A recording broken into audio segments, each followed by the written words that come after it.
ಸ್ವಪ್ರಾಭವ ಶಕ್ತಿ ಭೋಗಬಲ ಸತ್ಸಾರಾತ್ಮ ದಿವ್ಯಾಕೃತಿಂ ಸೃಷ್ಟಿಸ್ಥಾನ ನಿರೋಧ ನಿತ್ಯ ನೀತಿ ಜ್ಞಾನ ಪ್ರಕಾಶಾವೃತಿ ದಾಂತಾ ಮೋಕ್ಷ ವಿಮೋಕ್ಷದಂ ಹರಿಮಜಂ ನಿತ್ಯಂ ಸದೋಪಾಸ್ಮಹೇ. ಅಥೋ ವಿದ್ವನ್ಮಾನಿ ಶ್ಯಾಮಹನಸ್ಮೀತಿ ವಾಮನಃ.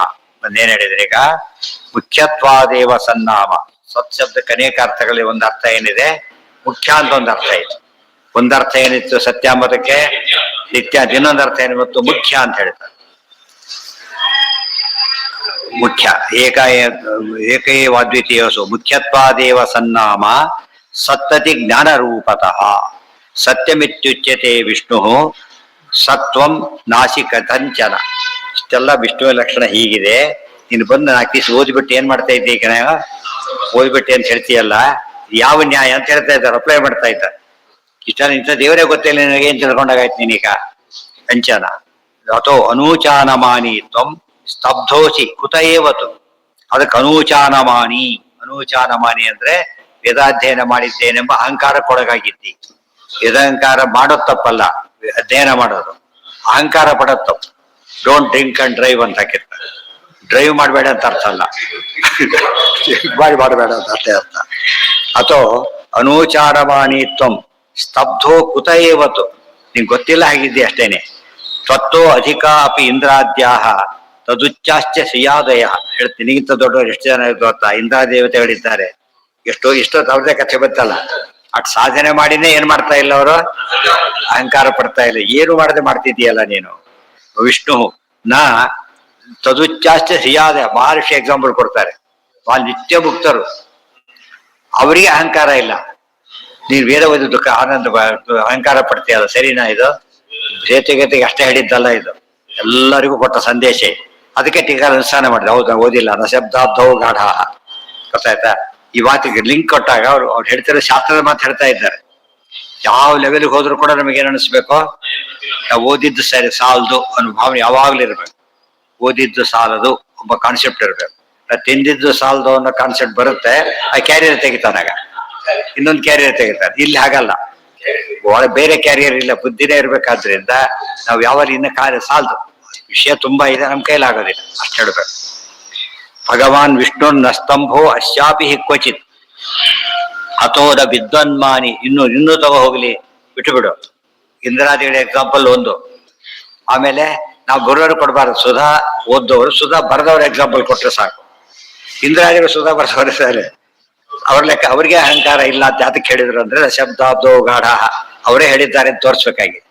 ಆದ್ರಿಂದ ಅವ್ರ ಅಹಂಕಾರ ಇಲ್ಲ ಅಂತ ಪ್ರೂವ್ ಆಯ್ತಲ್ಲ. ಆದ್ರಿಂದ ಮಹಾಲಕ್ಷ್ಮಿ ಎಕ್ಸಾಂಪಲ್ ಕೊಟ್ರು. ಆಮೇಲೆ ದೇವರದ ಎಕ್ಸಾಂಪಲ್ ಕೊಟ್ಬಿಡ್ತಾರೆ. ದೇವರೇ ಹೇಗಿದ್ದಾರೆ ನೋಡಿದಿರ, ಅಹಂಕಾರ ಇದೆಯಾ ದೇವರಿಗೆ? ಗೊತ್ತಾಯ್ತಾ? ನೀವು ಕೆಲಸಗಾರಿಗೆ ಅಹಂಕಾರ ಇದೆ, ಓನರ್ಗೆ ಎಷ್ಟು ಇರ್ಬೇಕಾಗಿದೆ? ಓನರ್ಗೆ ಆ ತರ ಇಲ್ಲ.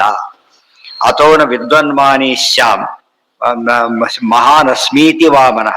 ಅದರಿಂದ ಭಾರಿ ದೊಡ್ಡ ಅಂತ ತಿಳ್ಕೊಳಕ್ ಹೋಗ್ಬಾರದು. ಅದಕ್ಕೆ ನೋಡಿ, ಕಿಮಪಿ ವದಂತೋಪಿ ಮಾನ್ಯೋಸ್ಮಿ ಮಹತಾಂ ಪದ ಉಪಯೋಗಿಸ್ತಾರೆ. ದೊಡ್ಡವರು ಮೆಚ್ಚಾಗಿ ಬದುಕಬೇಕೆ ಹೊರತು ನಾನೇ ದೊಡ್ಡವನು ಅಂತ ತಿಳ್ಕೊಂಡ್ಬಿಡ್ಬಾರ್ದು. ಸ್ವಾರಸ್ಯ ಇದೆಯಾ? ದೊಡ್ಡವ್ರು ಮೆಚ್ಚಾಗಿ ಬದುಕಿದ್ದೇನೆ ಅಂತ ಸಂತೋಷ ಪಡ್ಬೇಕೆ ಹೊರತು ನಾ ದೊಡ್ಡವನಾಗಿದ್ದೇನೆ ಅಂತ ಸಂತೋಷ ಪಡ್ಬಾರ್ದು. ಅಂದ್ರೆ ಆ ಬಾಕಿ ಅದಕ್ಕೆ ರಾಯರು ಬರೆದ್ರು. ಇದು ಭಾರಿ ಅರ್ಥ ಇದೆ, ಇದಕ್ಕೆ ನಾವು ಬರೆಯೋದಿಲ್ಲ, ತುಂಬಾ ದೊಡ್ಡದಾಗತ್ತೆ, ಅದು ಬರೆಯೋದಿಲ್ಲ ಅಂತ ಹೇಳಿದ. ಭಾರಿ ಅರ್ಥ ಸುಮ್ಮನೆ ಹೇಳಿದ್ದಲ್ಲ, ಅದು ಎಲ್ಲ ಉಪನಿಷತ್ ಗಂಡಾರ್ಥ ಬರೆದವರು. ಆದ್ರಿಂದ ಟೀಕಾರ ಮಾತಿನಲ್ಲಿ ಎಷ್ಟೆಲ್ಲ ಇದೆ, ಒಂದೇ 4 ಲೈನ್ಗೆ ನೋಡೋದಕ್ಕೆ ಅದು ಅವ್ರು ಏನು ಹೇಳ್ಕೊಂಡಿಲ್ಲ ಅಂತ ಮಾತಿಗೆ ಎಷ್ಟು ಅರ್ಥ ಇದೆ ಅಂತ ಹೇಳ್ಬೇಕಾದ್ರೆ ಎಲ್ಲ ಉಲ್ಲೇಖ ಮಾಡ್ತಾರೆ. ಇದೆಲ್ಲ ಸೇರಿಸಿದಾಗ ಬಹಳ ಚೆನ್ನಾಗಿ ಗೊತ್ತಾಗುತ್ತೆ. ಅಥೋ ವಿದ್ವನ್ಮಾನಿ ಸ್ಯಾತ್ ಮಹಾನ್ ಸ್ಮೀತಿ ವಾಮನಃ ನತೇ ಶಾನ್ ನೈವಚ ಸ್ತಂಭೋ ಅಜ್ಞಾತ್ಮ ವಿಷ್ಣೋಹೋ ಬಲಂ ಪರಂ. ಅಜ್ಞಾತ್ಮ ವಿಷ್ಣೋಹೋ ಪರಂ ಬಲಂ. ನಮಗೇನು ಅನ್ಸುತ್ತೆ, ನಾನು ಶೀರ್ಷಾಸನ ಹಾಕ್ತೇನೆ ಅಂತ ಕುತ್ಕೊಂಡ. ಇವ್ರ ಕಥೆ ಕೇಳಿದ. ಎಷ್ಟು ವರ್ಷ ತಲೆ ಕಡೆ ನಿಂತಿದ್ದಾರೋ. ಸಾಯ್ತೀನಿ, ಮತ್ತೆ ಮಾತಾಡಕ್ ಹೋಗೋದಿಲ್ಲ. ಯಾತಕ್ಕೆ? ಆಯ್ತೀನಿ ಹೇಳಕ್ ಸಾಕು. ಅವ್ರು ಕಂಪೇರ್ ಮಾಡ್ಲಿಕ್ಕೆ ಹೋಗ್ಬೇಡಿ ಅಂತ ಹೇಳ್ತಾರಲ್ಲ. ಅವ್ರ ಕಥೆ ಕೇಳಿದಾಗ ಸ್ತಂಭ ಬರಕ್ ಸಾಧ್ಯ ಇದೆ, ಬರೋದೆ. ಸ್ತಂಭ ಅಂದ್ರೆ ಏನು? ಸ್ತಂಭ ಸ್ತಬ್ಧ. ಸ್ತಬ್ಧ ಸ್ತಂಭ ಅಂತ ಯಾತ ಕರೀತಾರೆ ಗೊತ್ತಾ?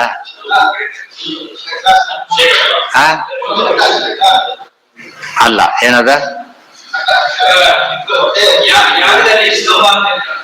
ಯಾಕೆ ಹೇಳಿ ಸ್ತಂಭ ಅಂತ ಯಾಕೆ ಕರೀತಾರೆ? ಅಲ್ಲ, ಬಾಗೋದಿಲ್ಲ, ಅವರು ಬಾಗೋದಿಲ್ಲ ಸ್ತಂಭ. ದುರ್ಯೋಧನ ಹೇಳ್ಕೊತಾನೆ ಮಾತನ್ನ. ನಾನು ಎಂಥವ್ನು ಗೊತ್ತಾ, ಭಾರಾಕ್ರಾಂತೋ ಹಿ ಶಿಲಾಸ್ತಂಭ ಭಜ್ಜೇತ ಅಪಿ ನನವೇತ್. ಅರ್ಥ ಏನು ಗೊತ್ತಾ, ಶಿಲಾಸ್ತಂಭದ ಎಷ್ಟು ಭಾರ ಹಾಕಿದ್ರು ಕೂಡ ಅದು ಬಾಗೋದಿಲ್ಲ, ಮುರಿಯುತ್ತೆ, ಬೇಕಾದ್ರೆ ಕಟ್ಟಾಗತ್ತೆ, ಬಾಗೋದಿಲ್ಲ. ಅರ್ಥ ಆಯ್ತಾ?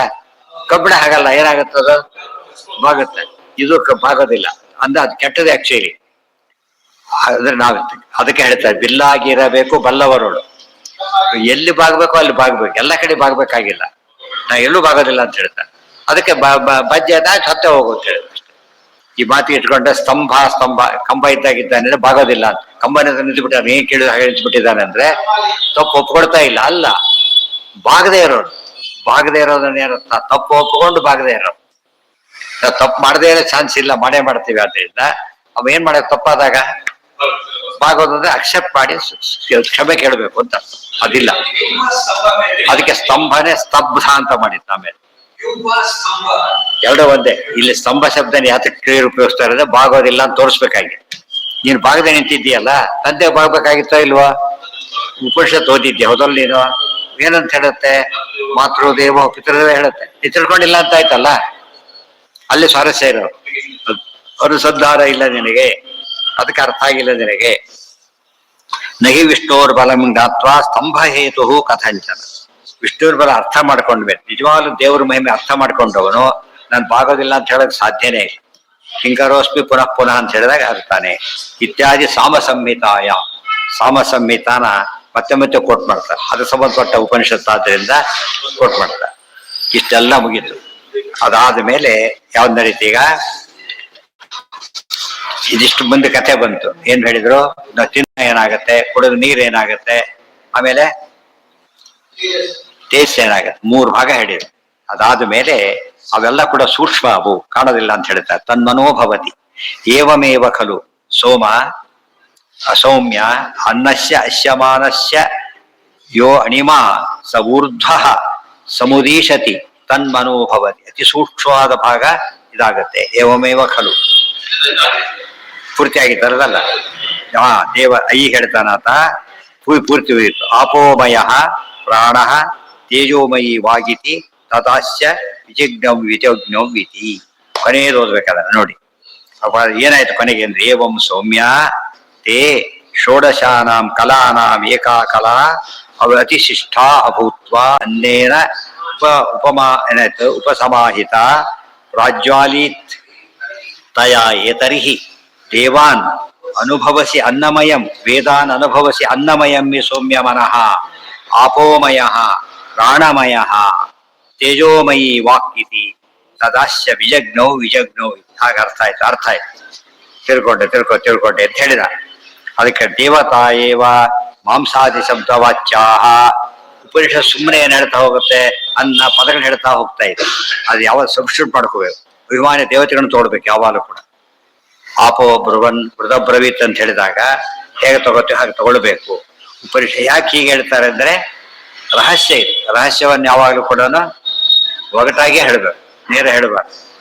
ರಹಸ್ಯಮಾನಾಚ ಉಪಜೀವ್ಯತ್ವ ಚ ದುಃಖಂ ತಾಸಾಂ. ಅವರಿಗೆ ದುಃಖ ಇಲ್ಲ. ಒಂದು ಪ್ರಶ್ನೆ ಬಂತೀಗ, ಅದಕ್ಕೆ ಡೀಟೇಲ್ಸ್ ಕೊಡ್ತಾರೆ. ಅಂದ್ರೆ ದೇವತೆಗಳಿದ್ದಂತೆ ನಾವು ತಿಂದು ಬಿಡ್ತೀವಲ್ಲ, ನೋವಾಗೋದಿಲ್ವ ಅವ್ರಿಗೆ? ಆಗಿದ್ರೆ ಆಗುತ್ತಾ ಇಲ್ಲ? ನೋವಾಗೋದಿಲ್ವ? ಆಗೋದಿಲ್ಲ. ಯಾಕೆ? ದೇವತೆಗಳು ಅಭಿಮಾನಿ ದೇವತೆ. ಯಾರಿಗೆ ನೋವಾಗತ್ತೆ? ವ್ಯಕ್ತಿಗೆ. ಉದಾಹರಣೆಗೆ ಸ್ಯಾನಿಟರಿ ಇಂಜಿನಿಯರ್ ಅದೇನ್ ಅರ್ಥ? ಅದಕ್ಕೆ ಅವನ್ನ ಚರಂಡಿ ಕ್ಲೀನ್ ಮಾಡ್ತಾನೆ. ಹೋಗಿ ಚರಂಡಿ ಕ್ಲೀನ್ ಮಾಡೋದಿಲ್ಲ, ಅವ್ರ ಕೈಲಿ ಮಾಡಿಸ್ತಾರೆ ಅಷ್ಟೇ ಹೊರತು ಏನಲ್ಲ ಅವನೇ ಮಾಡಿಸ್ಬೇಕಾಗಿಲ್ಲ. ದೇವತೆಗಳು ಮಾಡ ಕ್ಷುದ್ರ ದೇವರು ಅವ್ರ ಕೈಲಿ ತಾವು ಮಾಡೋದಿಲ್ಲ. ಅರ್ಥ ಆಯ್ತಾ? ಆದ್ರಿಂದ ಅವ್ರಿಗೆ ನೋವಾಗೋದಿಲ್ಲ. ಅಶ್ಯಮಾನಾಶ್ಚ ಉಪಜೀವ್ಯತ್ವಾತ್ ನಚ ದುಃಖಂ ತಾಸಾಂ. ದುಃಖನೂ ಇಲ್ಲ, ಅನುಭವನೂ ಇಲ್ಲ. ಯಾಕೆ? ಐಶ್ವರ್ಯ ಶಕ್ತಿ ಇದೆ, ದುಃಖ ತರ್ಕೊಳ್ಳೋ ಶಕ್ತಿ ಅವರಿಗಿದೆ. ತಿಸ್ರೋ ದೇವತಾ ಪುರುಷಂ ಪ್ರಾಪ್ಯ ತ್ರಿವೃತ್ತಿ ಪ್ರಸ್ತುತತ್ವ. ಪ್ರತಿಯೊಬ್ಬ ಯೋಚನೆ ಮಾಡ್ತಿರ್ಬೇಕೀಗ. ಅವ್ರಿಗೆ ನೋವಾಗೋದಿಲ್ಲ ಅಂತಲ್ಲ, ಆಗತ್ತೆ. ಅವ್ರಿಗೆ ಆಗೋದಿಲ್ಲ. ಯಾರಿಗಾಗತ್ತೆ? ಬೇರೆ ಇದ್ದವರಲ್ಲ, ಕ್ರಿಮಿ ಅಭಿಮಾನಿ ಹುಟ್ಟೋ ಜೀವಿಗಳಿದ್ದಾರಲ್ಲ, ಅದ್ರಲ್ಲಿ ಇರ್ತಾರಲ್ಲ, ಅವ್ರಿಗೆ ನೋವಾಗತ್ತೆ. ನೋವಂದ್ರೆ ಈ ತರ ನೋವಲ್ಲ. ಅದ್ರಲ್ಲಿ ಯಾರಿಗೂ ಆಗದೆ ಹೋದ್ರೆ ಅಹಿಂಸೆ ಆಗುತ್ತೆ. ನೋವಾಗ್ಲೇಬೇಕಲ್ಲ. ಯಾರಿಗೂ ಆಗತ್ತೆ, ಅದು ಪರಿಹಾರ ಆಗೋಗಿಲ್ಲ. ಹೋಗ್ತಾ ಯಾರ್ದೋ ಕಾಲು ತುಳಿದ್ರೆ ನೋವಾಗಿದೆ, ಅಯ್ಯೇ ಅವನ ಆಫೀಸರ್ ಅಲ್ಲದೆ ಇರ್ಬೋದು, ನೋವಂತಾಗುತ್ತೆ. ಆ ಪಾಪ ಹೋಗ್ಬೇಕು, ಗೊತ್ತಾಯ್ತಾ? ನಾವು ಬೇರೆ ದಾರಿ ಇಲ್ಲ, ಮಾಡಲೇಬೇಕಾಗಿ. ಹೌದು, ಕಚ್ಕೊಂಡು ತಿಂದ್ರು ಅಷ್ಟೇ, ಎತ್ತಿ ಹಾಕೊಂಡು ತಿಂದ್ರು ಅಷ್ಟೇ, ನೀವು ಅಗದ ಮೇಲೆ ಅಷ್ಟೇ ಹೋಗಿ. ಛೇ ನೀವು ಅಲ್ಲ, ಅದು ಹಾಕೊಂಡ ಮೇಲೂ ಕಸ್ತಿರಲ್ಲ, ಈ ಹಣ್ಣಿನ ಬಾಯಲ್ಲಿ ಹಾಕೊಂಡು ಕಚ್ಬೇಕಲ್ಲ, ಆಮೇಲೆ ಆಗುತ್ತಾ ಇಲ್ಲ. ಆದ್ರಿಂದ ಎಲ್ಲೂ ಇದು ಮಾಡಕ್ ಬರೋದಿಲ್ಲ, ನೋವಾಗುತ್ತೆ. ಅದಕ್ಕೆ ಮಾಡ್ತಿರೋದು, ಪಾಪ ಹೋಗ್ಲಿ ಅಂತ ಸೇವೆ ಮಾಡೋದು. ಅದೆಲ್ಲ ನಾವು ಮಾಡ್ಬೇಕಾದ್ರೆ ಒಂದು ಪಾಪ, ತಿನ್ಬೇಕಾದ್ರೆ ಮತ್ತೊಂದು ಪಾಪ, ಅಡಿಗೆ ಆಗೋರಿಗೆ ಒಂದು ಪಾಪ ಮಾಡಿರ್ತೇವೆ, ಇನ್ನೊಂದು ಪಾಪ ಶುರು ಆಗುತ್ತೆ ಆಮೇಲೆ. ಅದೆಲ್ಲ ಪರಿಹಾರ ಆಗ್ಬೇಕಾದ್ರೆ ಅದು ವೈಷ್ಣವಾದಿಗಳು ಮಾಡಿದಾಗ ಆಗುತ್ತೆ. ಸರಿಯಾ ಮಾಡಿದರೆ ತಿಸ್ರೋ ದೇವತಾ ಪುರುಷಂ ಪ್ರಾಪ್ಯ ಪ್ರಸ್ತುತತ್ವ ಜೀವ ಇತಿ ಭಗವತೋ ಅನಿರುದ್ಧಸ್ಯ ಆಖ್ಯ. ಇಲ್ಲೊಂದು ಪದ ಬಂತು. ಎಲ್ಲ ನಡೀತಿರೋದು ಯಾರಿಂದ ಅಂದ್ರೆ ಜೀವೇನ ಆತ್ಮನ, ಪರಮಾತ್ಮನ ಜೀವನಿಂದ ಇದೆಲ್ಲ ನಡೀತಾ ಇದೆ ಅಂತ ಹೇಳಿ. ಅದು ಯಾರಿಗೆ ದುಃಖ ಆಗ್ಬೇಕಾಗಿದ್ರೆ ಪರಮಾತ್ಮ. ಜೀವ ಅಂದ್ರೆ ಪರಮಾತ್ಮ ಅಂತ ಅರ್ಥ ಮಾಡಿಬಿಟ್ರೆ ಏನಾಗುತ್ತೆ ಅಂದ್ರೆ, ಜೀವ ಅಂದ್ರೆ ಈ ಜೀವ ಬೇರೆ, ನಿಯಾಮಕ ಜೀವ ಬೇರೆ. ನಿಯಮ್ಯ ಜೀವ ನಾವೆಲ್ಲ ಕೂಡ. ನಿಯಾಮಕ ಜೀವ ಯಾರಾತ? ಜೀವೋ ವಿನಯಿತ ಸಾಕ್ಷಿ. ಒಬ್ಬ ವಿಷ್ಣು ಸಹಸ್ರ ಹೊಂದಿರೋ ಜೀವ ಆತ, ಅನಿರುದ್ಧ ಅಂತ ಅದಕ್ಕೆ ಅರ್ಥ. ಜೀವ ಇತಿ ಭಗವತೋ ಅನಿರುದ್ಧಸ್ಯ ಆಖ್ಯ. ಇದೆಲ್ಲ ವಿಷ್ಣುತರಣೆಯಲ್ಲಿ ಹೇಳಿದ್ದಾರೆ, ಡೀಟೇಲ್ ಆಗಿ ಹೇಳಿದ್ದಾರೆ. ಪ್ರಾಣಸ್ಯ ಪ್ರಾಣ, ಚಕ್ಷುಷಶ್ಚಕ್ರು, ಜೀವಸ್ಯ ಜೀವ ಪದ ಬಂತಿ.